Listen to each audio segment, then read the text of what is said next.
What's up mga cookeries and laagals? Another day, another video, another Filipino food na pod ang atong pagabuhaton.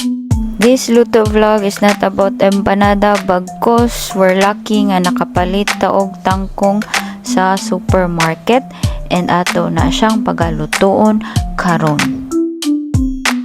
Simple ra kay ni and then very easy lang kaya to ang pagluto sa to ang tangkong.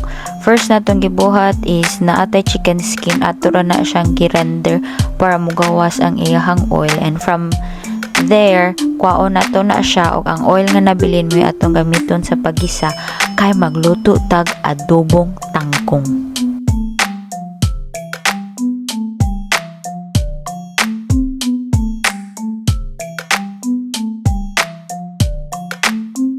Dili na nako inarate kung giunsa nako pagluto ang adobong tangkong kay most likely ang inyohang pagluto sa inyong adobong tangkong o ginisang tangkong is similar lang na siya sa ako. Ang nagkalahi lang siguro is kinagamit ra kog chicken oil imbes nga katong regular cooking oil lang.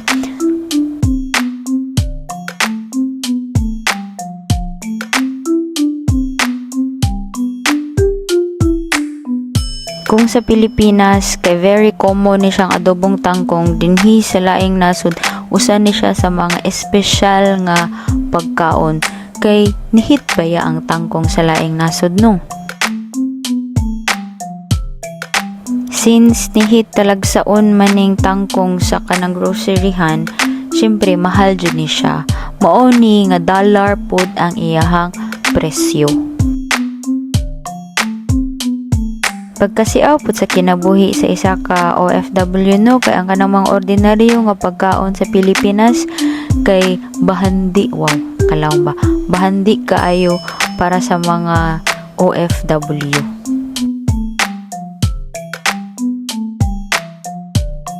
Busa kung asa man kakaron or kung nagunsa man kakaron hinumdumi nga adunay usa ka tawo dinha somewhere dinhi sa kalibutan nga naghandom sa imuhang kahimtang karon. Kung naamang ka sa Pilipinas, naamang ka sa laing nasod. Kay ang imuhang kahimtang karon para sa imuha kay dili maayo pero mao na day na ang kahimtang nga gusto mahiaguman sa ubang tao. So una magpasalamaton ta sa matag karon ug unya bisag tangkong atong sudan mapasalamaton ta kay ngano adunay isa ka OFW din ha nga nag-crave og tangkong pero dili kakaon kay ngano walay tinda sa ilaha or perting mahala.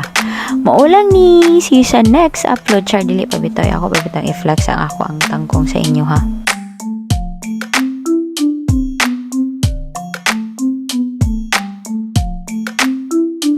Maura ni see you sa next upload. Bye.